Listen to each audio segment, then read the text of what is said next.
ایک ایسے وقت میں جب امریکی فوج افغانستان سے واپس جا رہے ہیں، روسی عہدیدار اس پر عوامی سطح پر اپنی خوشی کا اظہار کر رہے ہیں۔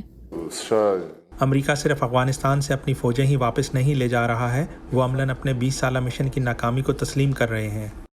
روسی صدر ولادیمیر پوتن نے شروع میں افغانستان میں امریکی فوجی کارروائی کی حمایت کی تھی، کیونکہ امریکہ کی موجودگی سے روس کو افغانستان میں دہشت گردی سے متعلق خود اپنے خدشات کا حل نظر آیا تھا۔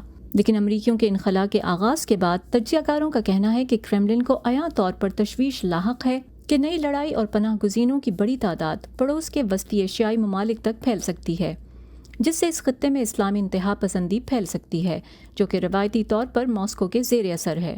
Thinking about its own security. خود اپنی سیکیورٹی کے پیش نظر وسطی ایشیا کے ممالک میں حالات غیر مستحکم ہونے کی صورت میں روس کے پاس وہاں مداخلت کرنے کے سوا قطعی طور پر کوئی دوسرا متبادل نہیں ہے۔ The situation there will be unstable. حالیہ دنوں میں روسی عہدیداروں نے ماسکو میں مذاکرات کے لیے طالبان کے نمائندوں کی میزبانی کی تھی، جس میں دونوں ہی فریق سیکیورٹی سے متعلق ضمانتیں چاہتے تھے۔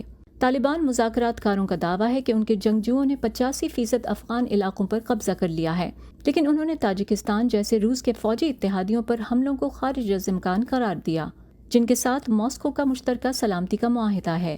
اس کے باوجود افغان حکومت کی فوج کے ساتھ جھڑپوں کے دوران پہلے ہی کئی ہزار افراد سرحد پر پہنچ گئے ہیں۔ Okay, maybe Talib leaders are exaggerating. ٹھیک ہے، ہو سکتا ہے کہ طالب رہنماؤں کے اس دعوے میں شاید مبالغہ آرائی ہو کہ وہ 85% علاقے پر قابض ہیں، لیکن تاجک سرحد پر ان کی تعیناتی ایک حقیقت ہے، وہ تاجک بارڈر کو کنٹرول کر رہے ہیں۔ Control Tajik border.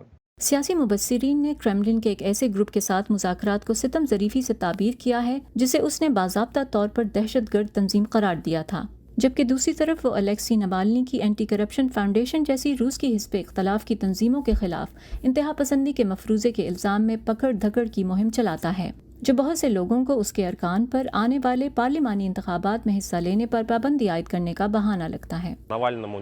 Alexei Navalny اور ان کے حامیوں کو کبھی ماسکو میں جمع ہونے نہیں دیا جائے گا، لیکن اگر آپ طالبان ہیں تو بالکل اس کی اجازت ہے۔ اگر حکام یہی چاہتے ہیں، یہ منافقانہ اور مذموم ہے۔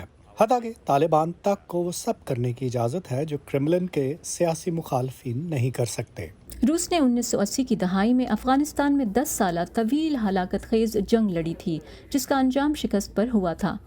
صرف چند ہی لوگ ایسا سمجھتے ہیں کہ کرملن ایک بار پھر وہاں عسکری طور پر شامل ہونا چاہتا ہے، لیکن اب جب کہ افغانستان میں امریکہ کا کردار ختم ہو رہا ہے، خطرہ یہ ہے کہ وہاں تیزی سے بگڑتے حالات روس کو اس خلا کو پر کرنے پر مجبور کر سکتے ہیں۔ چارلز مینز کے ساتھ فائزہ بخاری، وائس آف امریکہ۔